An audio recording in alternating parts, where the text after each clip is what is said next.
की दौड़ में एक और बात जो आपको ध्यान रखनी है, आपको पहचानना पड़ेगा, जब आप बिलीव कर रहे हैं तो बिलीव करने वालों के पास में क्या है? अथॉरिटी है, लेकिन उस अथॉरिटी को, उस अधिकार को कई लोग समझते हैं और कई लोग समझ नहीं पाते। जब कई लोग नहीं समझ पाते तो वो अपने जीवनों में धोखे खाते हैं।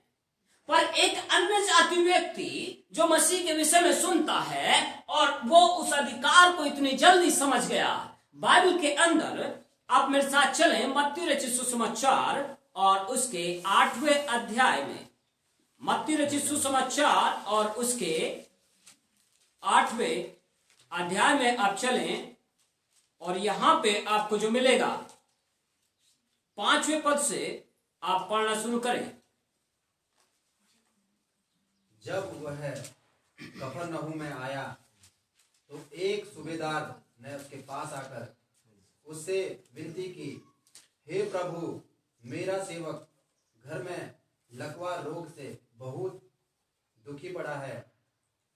उसने उससे कहा, मैं आकर उसे चंगा करूंगा। बस ये जो कफरनहूम के अंदर एक व्यक्ति आता है, और ये व्यक्ति कोई छोटा मोटा व्यक्ति नहीं है। ये कौन है? सूबेदार है। और सूबेदार जो रैंक होती है वो अपने आप में एक बड़ी रैंक होती है। ये छोटा मोटा सिपाही नहीं है, ये सूबेदार रैंक का व्यक्ति है, लेकिन ये मसीह भी नहीं है। ध्यान रख लीजिए, सूबेदारी उस समय पे किसके पास थी? क्योंकि रोमन साम्राज्य था, इसलिए कौन थे लोग? ये रोमी लोग थे। और रोमी लोग मसीही लोग नहीं थे। रोमी लोग जो थे ये अन्य जाति लोग थे जो किसकी पूजा करते थे? उन दिनों में सुअर की पूजा चलती थी।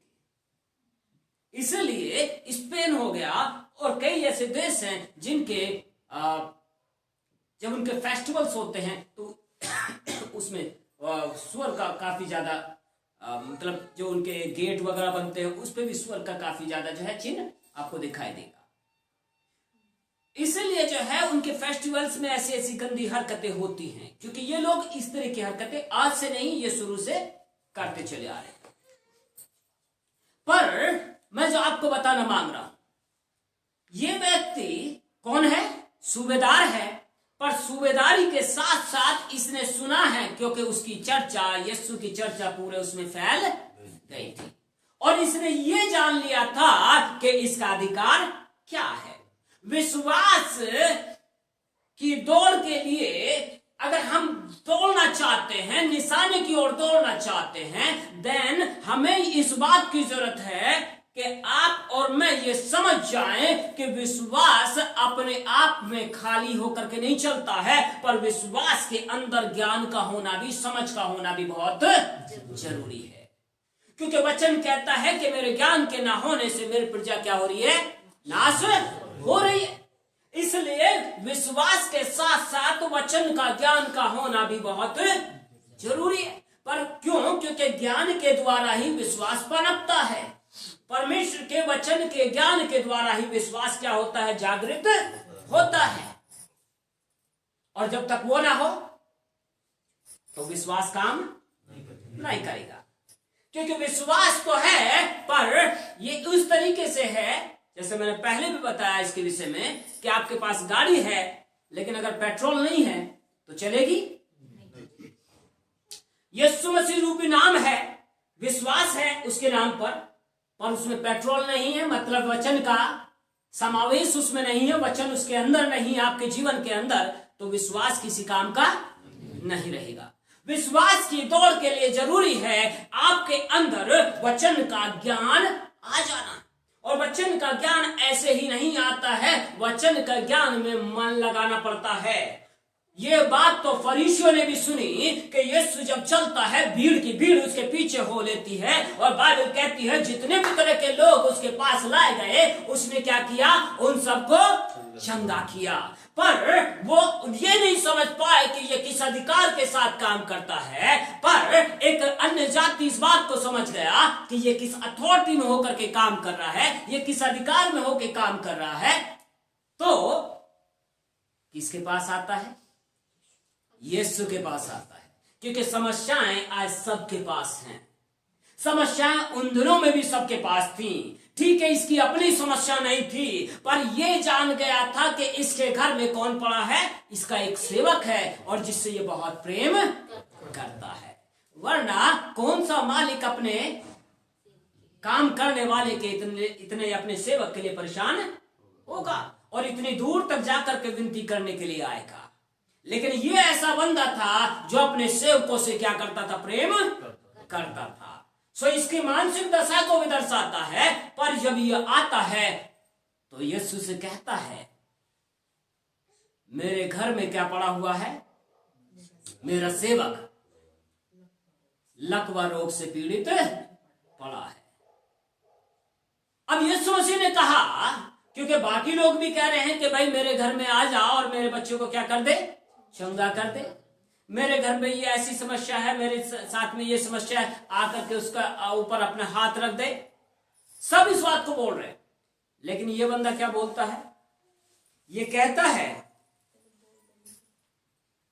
सूबेदार ने उससे उत्तर दिया, 8वां पद, हे प्रभु, मैं इस योग्य नहीं कि तू मेरी छत के तले आए, परंतु केवल मुख से कह दे तो मेरा सेवक चंगा हो जाएगा। विश्वास के अंदर एक बात जान लीजिए, पिछले हफ्ता हमने सीखा था कि जो प्रोफेसीज हैं उनको समझना, भविष्यवाणियों को समझना बहुत जरूरी है, और इन अंधों ने उस बात को समझ लिया था, तभी वो कहते हैं दाऊद की संतान, जबकि दूसरे नहीं कह रहे, लेकिन इन्होंने समझ लिया था। इसलिए आज जो हमें है, विश्वास की दौड़ के लिए भविष्यवाणियां भी उतनी जरूरी हैं। विश्वास की दौड़ के लिए आपके समझ का खुलना भी उतना ही जरूरी है जितना आप अधिकारों को भी समझ जाएं। और इसने ये जान लिया था, हर चीजें जब इसके मुख से बोलने से हो जाती हैं, तो मैं क्यों कहूं कि ये तू मेरे घर में आ। ये इतना समझ गया था क्योंकि वचन कहता है हर चीजें परमेश्वर ने बोला और चीजें क्या हो गई, हो गई। सृष्टि की उत्पत्ति जो हुई है वो उसके बोलने से हुई है, शब्द के द्वारा हुई है, उसके मुख से जो शब्द निकले और उत्पत्ति हो गई। हालेलुया, उत्पत्ति हो गई, सृष्टि की रचना हो गई। ये इस बात को जान चुका था कि इसके अंदर वही ताकत है, वही इसके शब्दों में ताकत है कि जब ये बोलता है तो चीजें क्या होती है, हो जाती है। पर आज जो विश्वासी हैं वो अपने परमेश्वर की इस भाषा को समझ ही नहीं पाते हैं, और जब वो समझ नहीं पाते हैं प्रियो, तो उनको क्या करना पड़ता है, बहुत आयत में कई लोग उपवास प्रार्थना में इतने लंबे जाने के बाद भी उनकी जिंदगियों में परिवर्तन नहीं दिखाई देता। लेकिन इस व्यक्ति के अंदर एक बात दिखाई देती है और ये कहता है कि केवल अपने मुख से कह दे तो मेरा सेवक क्या हो जाएगा, because you have a power, क्योंकि तेरे पास वो ताकत है, तेरे पास वो सामर्थ्य है कि तेरे मुख से बोलने से तेरे शब्दों में ताकत है। विश्वास की दौड़ के लिए आपको समझना पड़ेगा जो कुछ परमेश्वर के मुख से निकले हुए वचन हैं और आज जो आपके लिए निकल रहे हैं, इनमें ताकत है, इसमें सामर्थ्य है। ये वो नहीं है, कई बार कईयों को उकसाने के द्वारा भी, परमेश्वर के वचन को बोलने के द्वारा भी कई बार लोग क्या करते हैं, अरे भैया आपको नहीं पता हमारी समस्या क्या है। मतलब इतना उनके अंदर बोया जाता है पर वहीं के वहीं रह जाते हैं। वो ऊपर नहीं उठना चाहते, वो अपने परिस्थितियों में इतने दब गए हैं कि ऊपर आना ही नहीं चाहते।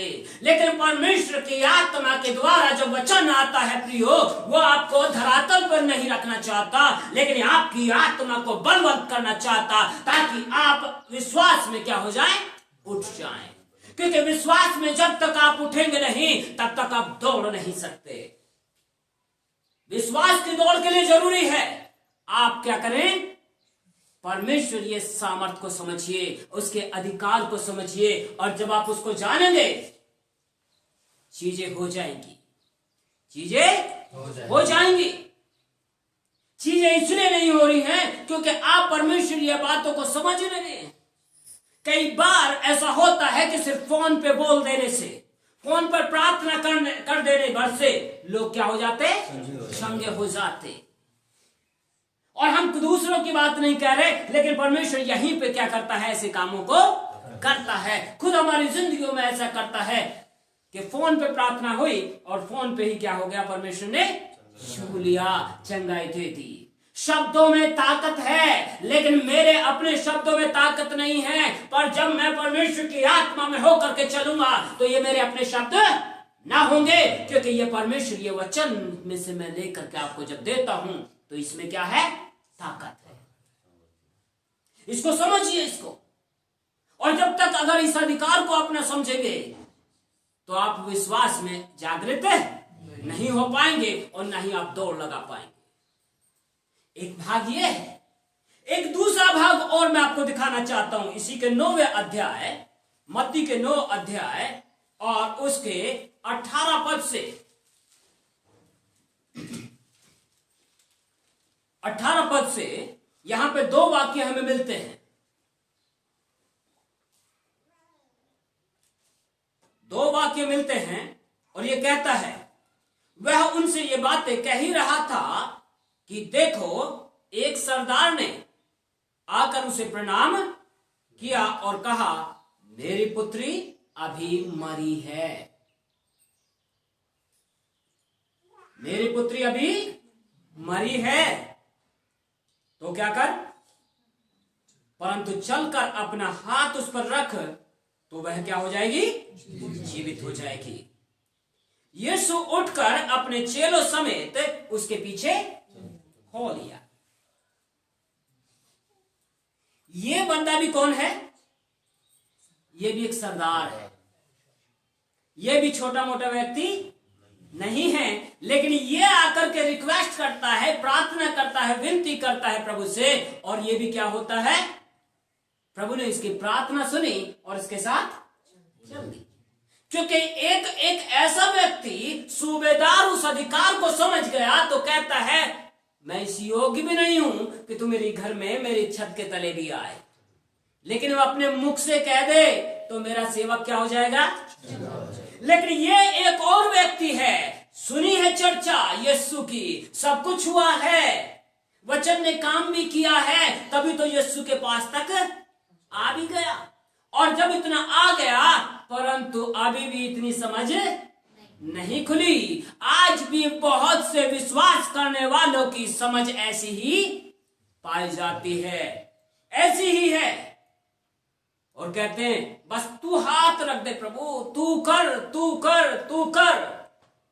पर वो ये नहीं समझ पा रहे, क्योंकि ये जब उसने बोला, ये एक अन्य जाति व्यक्ति है, इसने अभी तक मसीह को ठीक से जाना ही नहीं है। और अभी भी यीशु मसीह पृथ्वी पे हैं। यीशु मसीह का रिजरेक्शन, मृतकों में से जी उठे नहीं है, अभी क्रूस पर नहीं चढ़े हैं। लेकिन मैं और आप जिस यीशु को जानते हैं वो कौन सा है? जो क्रूस पर गया और मुर्दों में से जी उठा। तब तक ये बात नहीं हुई थी, पर आज भी हम ऐसे लोग जिन्होंने यीशु के क्रूस और उसकी मृत्यु और उसके जी उठने की सामर्थ को जान लिया है, उसके बावजूद हम उसमें नहीं चलते, मृत्युंजय की सामर्थ में आगे नहीं बढ़ते, लेकिन हम किस में बढ़ते हैं? इस पुराने को खोजते हैं। किसने कहा ये? आकर मेरे घर पे क्या कर दे? हाथ रख दे। अभी मरी है। कुछ ट्रांसलेशन कहते हैं कि अभी मरने पर है। ये कह रहा है अभी मरी है, पर कुछ कहते हैं वो अभी मरने पर है, मतलब अभी मरी नहीं है, तो चलकर बस हाथ रख दे। आज भी हमारी मानसिकता ऐसी ही पाई जाती है प्रियो। पर हमारी मानसिकता, अगर हम विश्वास में दौड़ लगाना चाहते हैं और निशाने की ओर दौड़ना चाहते हैं, ताकि उस इनाम को पालें जो यीशु ने आपके लिए रखा है, मेरे लिए रखा है, तो कौन सी दौड़ दौड़नी पड़ेगी? विश्वास की दौड़। और कौन सी दौड़ है वो? अधिकार को समझिए। जैसे पहले ने कहा, सूबेदार ने सिर्फ मुख से कह दे प्रभु, और उसके मुख से कहे हुए वचन कहां पे हैं? बाइबल के अंदर है। इनको पढ़िए और इनमें से जो वचन आपसे बात करेगा ये वो शब्द होंगे जो परमेश्वर के मुख से निकले हुए हैं। उस पर विश्वास कीजिए और कदम बढ़ाइए आगे। आमीन। पर लोग इनके बजाय कहां पे जाते हैं? नहीं, वो भैया बता देते हैं, है ना, भविष्यवाणियों की बातों में लगते हैं, भविष्यवाणी की बातों में चलना है। पर कौन सी भविष्यवाणी? उसको मैंने पिछले दिनों में क्लियर किया था। आपको भविष्यवक्ताओं के पीछे जाने की जरूरत नहीं है। परमेश्वर के वचन में चलिए और भविष्यवाणियां आपके जीवन के द्वारा, आपके जिस कलीसिया में हम हैं उसके द्वारा भी परमेश्वर भविष्यवाणी के द्वारा बात करता है। क्योंकि जब जरूरत है तब बात करेगा, ऐसा नहीं है जरूरत है नहीं और क्या बस। इसलिए कई लोग ऐसे घूम रहे हैं जो झूठे भविष्यवक्ता हैं। नहीं भैया, आपके जीवन में ऐसे ऐसे चल रहा है और परमेश्वर ऐसे ऐसे बता रहा है। और कई बार चल भी रहा है या नहीं चल रहा है, थोड़ी बहुत परेशानियां सबको होती हैं। इसलिए कईयों ने क्या कर लिया है, वही जो दूसरे करते हैं कि ये तो नॉर्मल है भैया, बच्चा सुन नहीं रहा होगा, घर के अंदर ये समस्या होगी, पैसे की तंगी आजकल लॉकडाउन के चक्कर में सबके पास है, तो ये तो नॉर्मल है, तो ये तो लोग ले लेते हैं और कई बार उन्हीं चीजों को बोलना शुरू कर देते हैं। इसमें नहीं चलना है। भविष्यवाणियां ऐसे नहीं होती हैं। भविष्यवाणियां कैसी होती हैं? वचन से मेल खानी चाहिए, वचन से मेल खानी चाहिए। लेकिन जब वचन से मेल ना खाए, अब ये पता कैसे लगेगा? जब तक आप वचन ना पढ़ो। इसलिए वचन को पढ़ें और वचन में चलें। और जब समझ में ना आए, हम बैठे हुए हैं आपको समझाने के लिए। और यही वचन आपके जीवन के लिए फलदायी होगा। आपका जीवन उठता चला जाएगा, बढ़ेगा और आशीषित होते चले जाओगे। कई लोगों को भविष्यवाणी की जरूरत नहीं है, कई लोगों को परमेश्वर के वचन में मनन करने की जरूरत है। लोग ऐसा ही करते हैं, नहीं बस चल के हाथ रख दे, किसी से भी हाथ रख दे। अरे भाई, वो तो रख देगा पर कुछ होगा कि नहीं होगा ये इसका पता नहीं है। जब तक खुद तुम निर्णय ना लो यीशु के पीछे चलने का, जब तक तुम खुद निर्णय ना लो कि उसके वचन में अपने आप को देने का, तब तक कुछ भी आपके जीवन में होने वाला नहीं है। इसलिए इस दूसरे पे देखिए, आप एक और तीसरे व्यक्ति को आज हम देखते हैं। थोड़े में मैं समझाने की कोशिश कर रहा हूं। इसी में यीशु मसीह उठ करके आगे चलने लगे उस मृत लड़की को क्या करने के लिए? उसको छूने के लिए, उस पे हाथ रखने के लिए।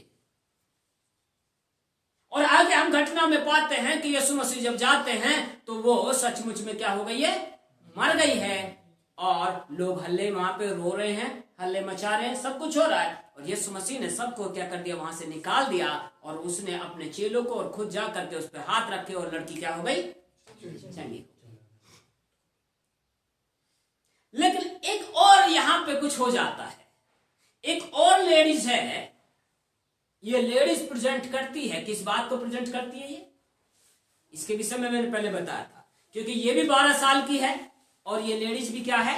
12 साल से लहू बहने की बीमारी से पीड़ित है। और जब यीशु मसीह चलते हैं तो इतने में एक औरत आती है और क्या करती है? उसके वस्त्र के छोर को छू लेती है। और जब उसके वस्त्र के छोर को छू लेती है तो क्या करेगी? चंगी हो गई। जब चंगी हो गई, लेकिन यीशु मसीह वहीं पे क्या हो गए? ये जाग किसके काम के लिए रहे? उस 12 साल की लड़की पे अपने हाथ रखने के लिए, क्योंकि उसके पिता ने यही विनती की है। पर जान लीजिए, जब आपके क्रियाएं इस तरीके की हो जाएं, जबकि यीशु मसीह हमारे लिए मृतकों में से जी भी उठे हैं, अब अगर हमारी क्रियाएं वैसी ही हो जाएं जैसे इस सरदार की थी, अगर हमारी प्रार्थनाएं या हमारी सोच, हमारा विश्वास अगर ऐसे चलने लगे तो हम दौड़ पाएंगे? आप चलेंगे, पर होगा क्या? इससे पहले कि आशीष आपको मिले, दूसरा कोई आएगा और लेके चला, क्योंकि वो आपसे ज्यादा ताकतवर है, वो अपनी प्रार्थनाओं में, अपनी मानसिकता में आपसे ज्यादा ताकतवर है। इसलिए विश्वास की दौड़ के लिए जरूरी है आपकी मानसिकता का बदलना। और आपकी मानसिकता कैसी हो जाए, इस लेडीज ने क्या किया, और देखो 20 पद से, एक स्त्री ने जिसको 12 वर्ष से लहू बहने का रोग था, पीछे से आकर, आगे से भी नहीं, बोला भी नहीं, कुछ भी नहीं किया, क्या किया, पीछे से आकर उसके वस्त्र के आंचल को छू लिया। क्योंकि वह अपने मन में कहती थी, यदि मैं उसके वस्त्र ही को छू लूंगी तो चंगी हो जाऊंगी। जबकि इसके विषय में लिखा हुआ है इसको 12 वर्ष से रोग है।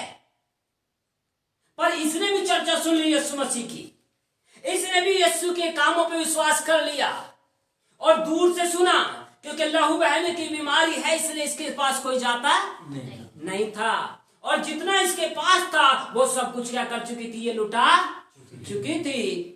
पर इसकी मानसिकता क्या कहती है, ऐसे व्यक्ति के जो क्या करता है, जो उसके पास आते हैं वो क्या हो जाते हैं, चंगे हो जाते हैं।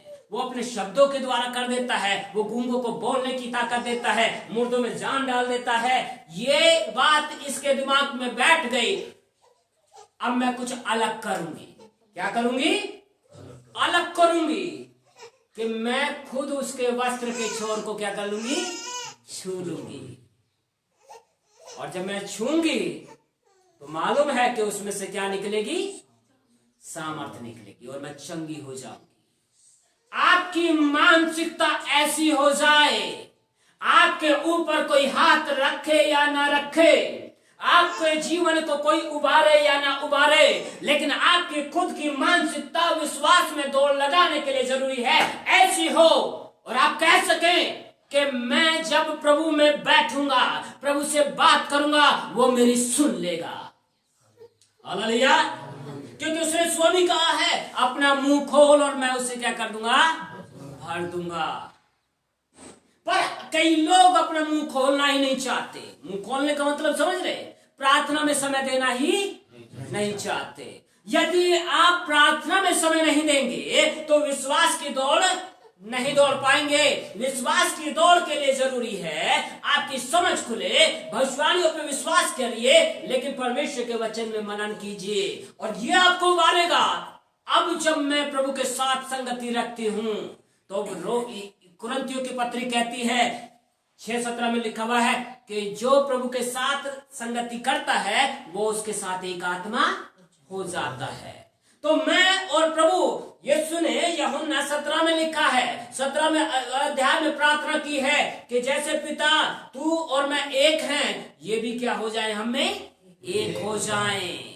और यहाँ पे कुरिन्थियों कहता है जो प्रभु की संगति में रहता है वो उसके साथ एक आत्मा हो जाता है। जब एक आत्मा हो जाओगे तो आप में और यीशु में को कोई अलग अलग नहीं कर पाएगा। आप अब बोलोगे, आपके खुद के वचनों में, आपके खुद के शब्दों में क्या आ जाएगी, सामर्थ्य आ जाएगी। आमेन, आमेन। यह है विश्वास की दौड़। विश्वास की दौड़ आप अलग और यीशु मसीह अलग होकर के आप नहीं चल सकते।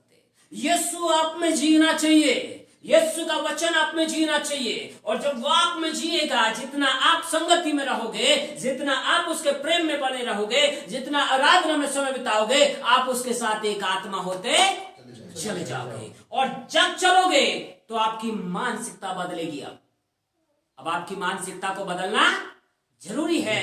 अब मैं करूंगा, मेरे लिए कोई प्रार्थना करे या ना करे, मैं खुद प्रार्थना करूंगा और आगे बढ़ूंगा। और इस लेडीज ने ऐसा ही किया।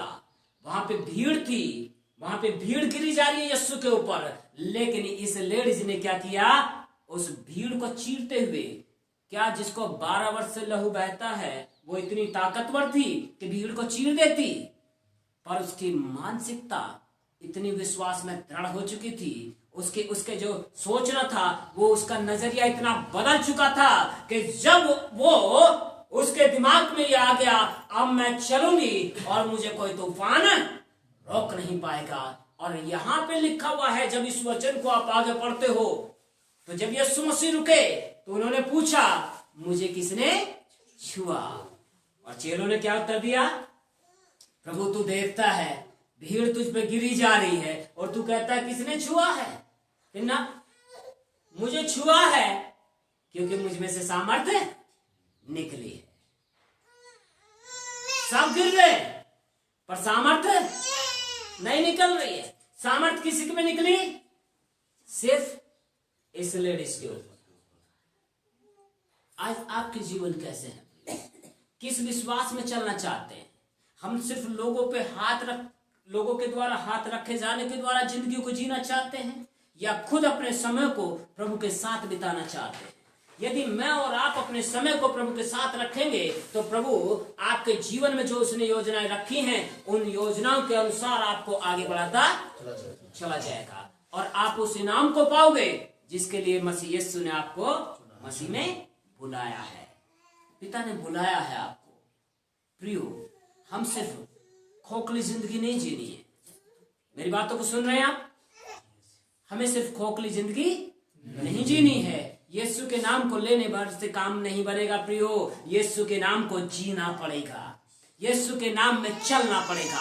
और जब आप यीशु के नाम में चलोगे तो उसका वचन आप में चलना चाहिए, उसका वचन आप में चलना चाहिए। और उसका वचन जब रहेगा तो आप विश्वास में मजबूत होगे, और जब विश्वास में मजबूत होगे ऑटोमेटिक घुटने आपके टिक जाएंगे, प्रार्थना में टिक जाएंगे आपके घुटने जो है। और जब आप प्रार्थना में एक रहोगे प्रभु के साथ, तो उसके साथ क्या हो जाओगे? आप एक हो जाओगे।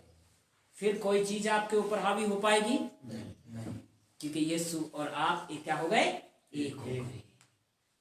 मेरे प्रियो, आपको मुझको ऐसे विश्वास की दौड़ जीनी है। हमें सिर्फ विश्वासी कहलाना नहीं है, लेकिन विश्वासी के अंदर विश्वास होना चाहिए। और जब विश्वास होगा तो बाहर में क्या होगा? सामर्थ का प्रकटीकरण होगा। बाहर में सामर्थ दिखाई देगी। आपका जीवन आने वाले तूफानों से घबराएगा नहीं, आने वाले समस्याओं से, आंधी तूफानों से आप लुढ़कोगे नहीं। लेकिन आपके जीवन की नींव कहां बनेगी? चट्टान के ऊपर। आप रेत के ऊपर घर नहीं बनाना है, रेत के ऊपर हमें अपनी जिंदगी को नहीं रखना है, लेकिन किसके ऊपर रखना है? चट्टान के ऊपर। क्योंकि बाइबल खुद कहती है, यीशु ने कहा, मेरी बातें जो सुनते हैं और उनको मानते हैं वो उसके समान हैं जिन्होंने अपने घर को कहां बनाया है? चट्टान पे बनाया है। सो पहली चीज हमने क्या सीखी?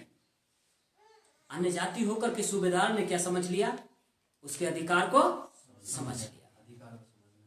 और अधिकार को समझना है विश्वास में कि वचन की अथॉरिटी कैसी है, वचन के अधिकार कैसे हैं। और जो प्रार्थनाएं आप करते हैं वो बेजाया नहीं है, लेकिन आपके शब्दों में ताकत है। इसलिए अपने जीवन के लिए नहीं ऐसा हो रहा है, ऐसा हो रहा है, ये सब बोलना बंद करिए। मेरा पिता मुझ में बसता है, अब मैं जो बोलूंगा मेरे लिए ऐसा ही होगा। अपनी साइकोलॉजी को चेंज कीजिए, उसको बदलाव कीजिए, अपनी मानसिकता को बदलिए। और जब आप ऐसा करेंगे प्रियो, आपके जीवन बहाल हो जाएंगे। आइए हम आंखों को बंद करें और प्रभु से आज हम प्रार्थना करें। प्रभु, मैं उस सूबेदार के समान तेरे अधिकारों को समझना चाहता हूँ, और इस स्त्री के समान जिसने अपनी चंगाई को खींच लिया, जिसने अपनी चंगाई को खींच लिया, लेकिन उस चंगाई को खींचने से पहले उसकी मानसिकता बदल गई। इसलिए प्रियो, हम अपनी मानसिकता को बदलें, और ये बदलेगी तभी जब परमेश्वर का वचन आपके जीवन में जाएगा। और इसको बाधिकाई से बचने दीजिए। ओ पिता, हम तुझे नमन करते